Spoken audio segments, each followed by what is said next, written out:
suivez la première sortie d'Info Pacifique pour la semaine. Voici les grands titres. Les nouveaux cas de coronavirus confirmés par le ministère de la Santé publique sont supérieurs à 200 ces derniers jours. Les spécialistes craignent des vagues plus importantes. La crise sanitaire du coronavirus peut être une opportunité à exploiter pour repenser l'économie du pays, à commencer par renforcer la production nationale, soutient l'économiste Frédéric Gérald Chéry. Dans l'intervalle, le dollar américain devient de plus en plus rare dans le pays. Des maisons de transfert et certaines banques commerciales proposent la gourde en lieu et place du billet vert. Le palais de justice dysfonctionnel, presque en raison de l'insécurité qui prévaut au bicentenaire. Le réseau national des magistrats haïtiens appelle les décideurs à délocaliser cette institution pour permettre une reprise effective des activités. Ouverture de la saison cyclonique ce 1er juin. Cette période sera très active, contrairement à celle que le pays a connue ces dernières années. Des quartiers pauvres attirent les autorités sur leur vulnérabilité. Dans l'international, décès de George Floyd, les États-Unis d'Amérique continuent de s'embraser sans répit prévisible. Restez branchés, ces titres et bien d'autres encore seront développés pour vous à ce journal. Vous suivez Info Pacifique, merci de votre fidélité. Voici tout de suite le développement. Haïti a franchi le cap des 2000 cas de coronavirus le week-end écoulé. Considérant les derniers chiffres relatifs aux nouveaux cas enregistrés qui dépassent les 200, atteindre les 3000 cas de contamination est seulement une question de quelques jours. À en croire des spécialistes, le ministère de la Santé publique pourrait se retrouver dans la situation de rapporter 1 millier de cas par semaine, ce qui donnerait d'ici fin août 10 000 cas d'infection. Au bilan dernier, comptant pour le samedi 30 mai, on était à 2124 cas suite à la découverte de 259 nouveaux cas. Le nombre de décès est estimé à 44 et celui des récupérations à 24. La lutte contre la COVID-19 en Haïti mobilise des fonds importants.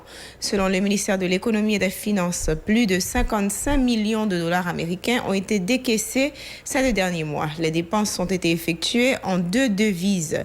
D'une part, 2 247 220 289 gourdes et d'autre part, 34 202 788 004 de dollars américains. Ce qui donne en total, au taux du jour, plus de 55 millions de dollars américains. Les institutions concernées par ces dépenses sont le ministère de la Santé et de la Population, MSPP, le Fonds d'assistance économique et sociale, FAES, le ministère de l'Environnement, MDE, le Service national de collecte de résidus solides, SNGRS, la Police nationale d'Haïti, PNH, et le ministère des Travaux publics, Transports et Communications, MTPTC, entre autres. Selon le rapport du MEF, ces fonds proviennent du Fonds d'urgence FDU et du Trésor public. Le responsable du Réseau national de défense des droits humains, RNDDH, critique vertement la gestion de la crise sanitaire de la COVID-19 par le gouvernement Joute. Pierre Espérance déplore le fait que les tests sont réalisés uniquement à Port-au-Prince par 2 institutions alors que le virus se propage dans les 10 départements du pays. Pierre Espérance, qui intervenait sur plusieurs médias de la capitale, presse les autorités à renforcer les actions de lutte contre le coronavirus en dotant les grandes villes des moyens nécessaires pour effectuer des tests de dépistage de Covid-19. Les maires étaient à l'honneur hier, dimanche 31 mai. À l'occasion, le président Jovenel Moïse a, dans un message spécial diffusé sur son compte Twitter, salué le courage de toutes les mamans haïtiennes. La nation, en ce jour spécial, exprime sa reconnaissance aux mamans haïtiennes pour leur courage et leur engagement devant les défis auxquels elles font face, écrit le chef de l'État. Le premier citoyen de la nation a demandé à la nation de continuer à valoriser les mères qui jouent un rôle capital dans le développement du pays. La crise sanitaire coronavirus a aggravé la situation économique du pays, déplore le docteur en économie Frédéric Gérald Chéry. Il sera difficile pour le gouvernement haïtien de donner des résultats à partir des montants qui sont dépensés dans le cadre de la lutte contre le coronavirus. Frédéric Gérald Chéry souligne que le système sanitaire haïtien est en lambeaux. Les conditions socio-économiques de la population sont exécrables, dit-il. Écoutons Frédéric Gérald Chéry. Comme la dépenser, lancer des appareils, moi, plus comme de passer l'appareil dans l'équipement, plus comme c'était dans l'équipement, de prise en charge. Or, et nous connaissons bien, la communauté mondiale admet que c'est tellement équipement qui a des résultats. En premier fait. Deuxième fait en quotidien, c'est que nous vivons dans une situation, une population très vulnérable, ceux qui ont gens et pas tellement bien tendu dirigeants, ensuite que des communications, tout va pas, des sensibilisations que nous n'avons pas faites. Donc, toute question de ça, a un impact sur les résultats aide là. Et la population continue relativement pauvre là, tout, nombre de monde qui est pauvre, il a souhaité de l'argent relativement très élevé. Donc, on mettait comme ça dehors, du coup, avec le niveau monde de la pauvre déjà, donc on va besoin d'un pile effet. De façon d'orienter les soins médicaux et tout, puis c'est un problème, et ensuite, une deuxième population qui est en pile, qui n'a pas bien moyen, qui est en pile, parce que l'activité économique qui ralentit à tout. Toute question, ça fait que, au pas et impact qui vient sur la population. D'un autre côté, l'économiste haïtien a dénoncé le comportement des autorités qui ne font que défendre leurs intérêts personnels et mesquins au détriment de la population qui végète dans la misère la plus abjecte. Frédéric Gérald Chéry encourage l'État à mettre sur pied un système d'approvisionnement qui correspond avec la réalité économique du pays. Frédéric Gérald Chéry. J'en étais haïtien construit, l'administration construit, on pense d'abord à intérêt avant intérêt de la population, qui fait que motivation qu'à pas là. Deuxième niveau, je pense que bien, c'est que pour nous orienter, comme si orienter toute action de l'État au profit de l'organisation de l'économie, donc faut nous connaître qui produit des AKD, qui ça bien, qui ça pose là comme difficulté dans le système d'approvisionnement, dans la logistique d'approvisionnement, comme nous avons créé un approvisionnement logistique qui est interne à l'économie haïtienne.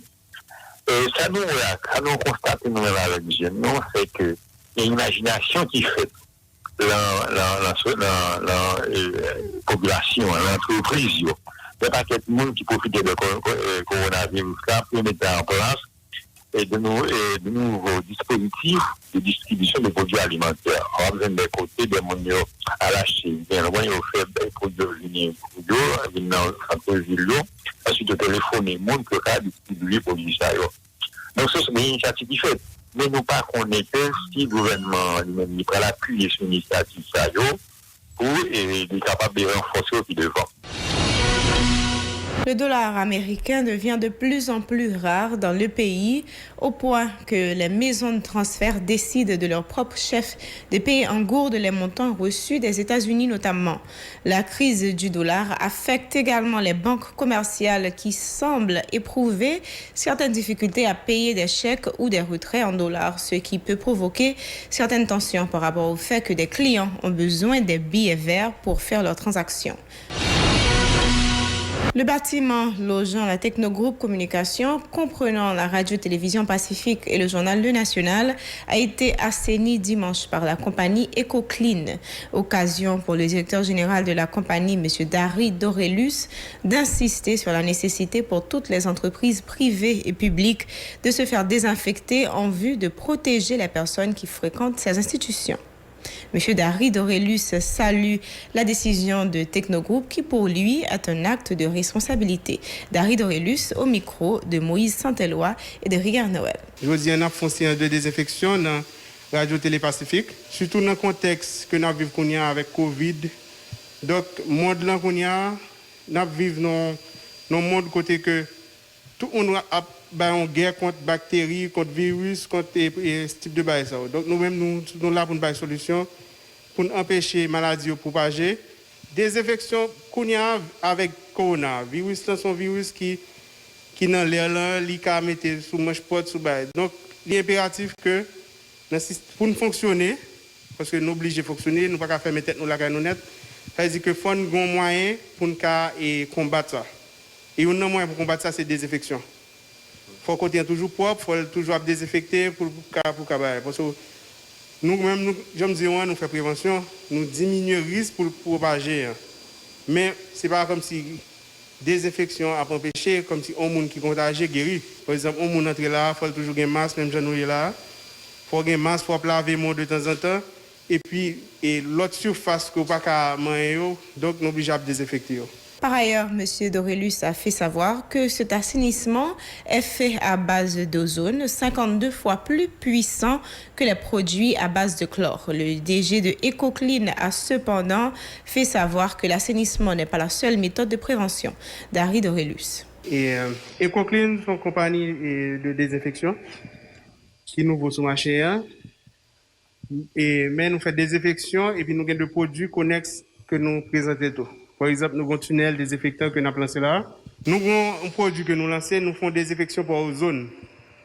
Ozone, c'est un gaz que nous étendons ça, qui désinfecte, qui retire toutes bactéries, tout virus, tout bien-être. Donc, avec ce système-là, qui est très innovatif et qui est écologique, nous passons avec des produits chimiques. Donc, l'Iban garantit que l'un font désinfection faite à 100%. Par exemple, ozone est 52 fois plus puissant que, par exemple, si on a désinfecté à base de chlore, à base de l'autre base. C'est un désinfectant qui est plus puissant dans le monde, que ni OMS, ni toute organisation ne reconnaît. Et puis, l'autre produit que nous servons comme désinfection, nous avons bioxyde. C'est deux produits qui sont biodégradables. Donc, c'est des produits qui sont adaptés avec appareil électronique pour désinfecter, donc qui n'ont pas de problème. C'est des produits qui sont utilisés déjà dans d'autres pays, que nous entrons, des produits qui sont certifiés, que nous avons une certification pour lui qui pas agir sur la santé monde. Un bâtiment est supposé désinfecter 2 fois par jour. Comme si, normalement. Mais il est impossible pour nous faire comme ça. Parce que le bâtiment, on a entré, on a sorti, mais comme d'habitude, il y a de surface, l'offre fin désinfecté, ou sûr qu'il y a prêté au moins 1 semaine, que si pas un contact direct de mon cap moyen, plus qu'une semaine, jusqu'à 30 jours, que zone ça désinfecté. C'est ça qui fait les bons. Par exemple, et avec Jean Mondlan, nous toujours conseillons les clients, au moins faire une désinfection par semaine. Les habitants de la rue Germain, dans la commune de Cité-Soleil, lancent un énième cri d'alarme aux responsables de la mairie en raison du mauvais état du tronçon de Sarthe 55, reliant Sarthe 55 à la route 9. Le calvaire de ces citoyens est encore pire à chaque averse de pluie, charriant des tonnes de détritus et des coulées de boue jusque dans leurs maisons. Ces derniers menacent de bloquer la route nationale numéro 1 dans les prochains jours pour faire entendre leur voix. Mario Sylvain et Rigueur Noël se sont rendus sur les lieux. Suivez leur reportage. Il est midi, lundi, nous sommes à Sarthe 55, au nord de Port-au-Prince. La circulation est comme à l'ordinaire sur cette route ô combien défoncée.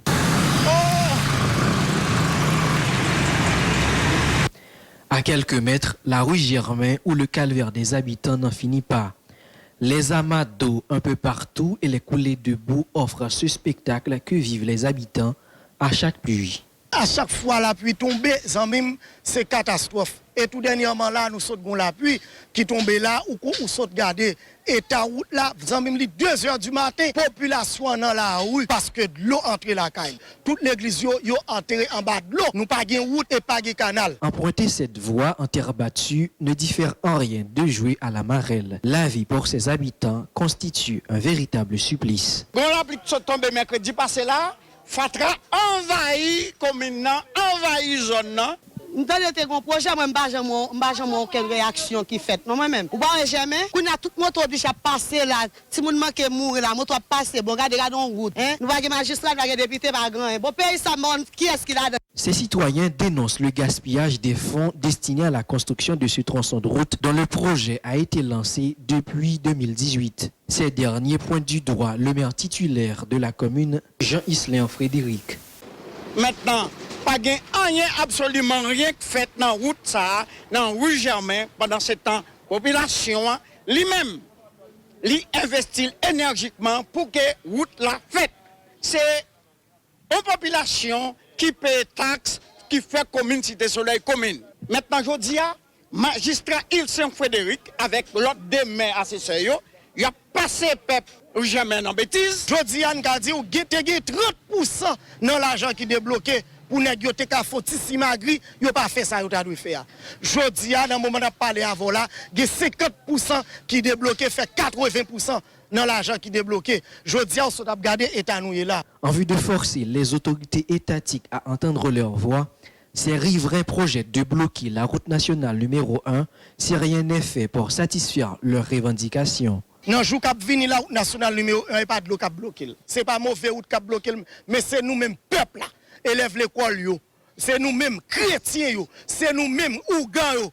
Mambo, c'est nous qui allons bloquer pour nous dire c'est nous payer taxes qui fait monsieur capable de bambiler toute la cette journée à l'argent au service la faut que banon. C'est ça et nous allons pour nous faire lever campagne jour cabini côté que c'est bien dommage côté que nous allons une route nationale qui pourra bloquer de temps en temps. Parce que nous ne pouvons pas reconduire, nous ne sommes pas d'accord pour reconduire ici dans la. Le maire titulaire de Cité Soleil que nous avons essayé de joindre par téléphone n'était pas disponible pour répondre des faits qui lui sont reprochés par les habitants de la rue Germain. Restez branchés, l'actualité internationale, c'est tout de suite.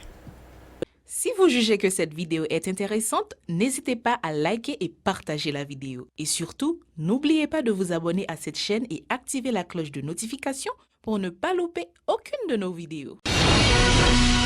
Merci d'être encore des nôtres. Vous suivez Info Pacifique à l'heure de l'actualité internationale. La capitale fédérale et des dizaines d'autres villes des États-Unis pensaient leur plaie lundi et redoutaient de nouvelles éruptions de violence une semaine après l'homicide d'un homme noir par un policier dans le nord du pays. À Washington, après une nuit de chaos et l'imposition d'un couvre-feu, les alentours de la Maison-Blanche offraient par endroits un spectacle de désolation. Vitrines brisées, poubelles incendiées, façades taguées, l'image du célèbre édifice siège de l'exécutif américain plongé dans le noir, mais cerné par plusieurs feux volontaires, marquera les esprits. Le président Donald Trump a même été conduit à la hâte dans un bunker souterrain sécurisé dans la nuit de vendredi à samedi. De New York à Los Angeles, de Philadelphie à Seattle, des dizaines, voire des centaines de milliers d'Américains ont manifesté samedi et dimanche contre les brutalités policières, contre le racisme et les inégalités sociales exacerbées par la crise du Covid-19. À l'origine de la colère, l'homicide, il y a exactement une semaine, de George Floyd, un Afro-Américain de 46 ans qui, lors de son interpellation, a suffoqué, menotté sous le genou d'un policier blanc de Minneapolis. Ce mouvement de contestation s'est exprimé de façon majoritairement pacifique le jour, mais a aussi donné lieu à des embrasements nocturnes, des pillages et des destructions à grande échelle. Ni le renvoi de l'agent coupable de la bavure, Derek Chauvin, ni son arrestation postérieure n'ont calmé les esprits, bien au contraire. Les protestations se sont propagées dans au moins 140 villes américaines. Face aux affrontements mêlant manifestants, casseurs et forces anti-émeutes, les soldats de la garde nationale ont été déployés dans plus de 2 de métropoles dans un climat de tension inédit depuis les années 1960. Voilà, c'est la fin de ce journal. Merci d'avoir suivi.